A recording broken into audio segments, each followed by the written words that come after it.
भगवंत जोडणे हाच एक धर्म आहे. 14 जून. भगवंत जोडत असेल तर अधर्मही करावा. भगवंत जोडणे हाच एक धर्म. अभिमानाने कोणतेही कृत्य केले तर ते नाही भगवंताला पोहोचत.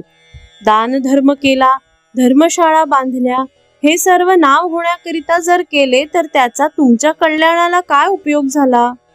भगवंत जवळ न येता त्यामुळे अभिमान मात्र वाढतो. बाभळीची झाडे लावली तर त्यांना आंबे कसे येतील?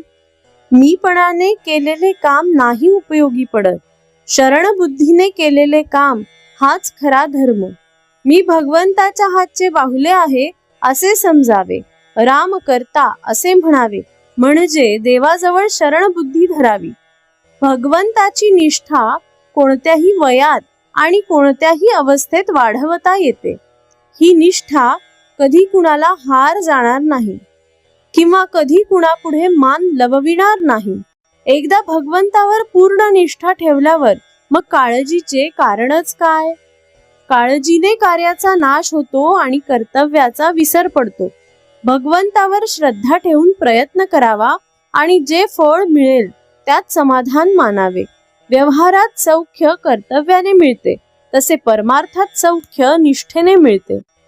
परमार्थ करणाऱ्या माणसाने कोणाचेही अंतःकरण दुखवू नये. परमार्थ हा लबाड आणि भोंदू माणसाचा नाही, तसा तो बावळ्या माणसाचाही नाही. व्यवहारात कुणाला फसवू नये आणि कशाला भुलू नये.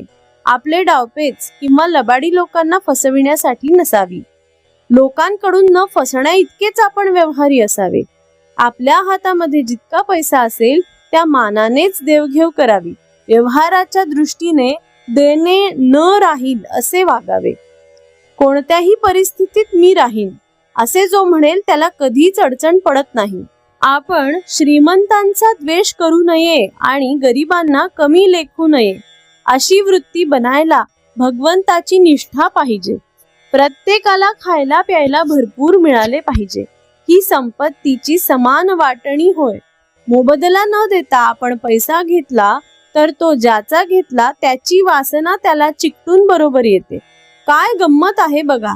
इतर बाबतीत मनुष्य वचन पाळण्याची पराकाष्ठा करतो, पण तो पैशाचे वचन देतो ते सहज आणि ते मोडतोही सहज. तेवढेच वचन पाळण्यात तो कुचराई करतो. पैसा नसून नडते आणि तो असून नडते, अशी आपली परिस्थिती आहे.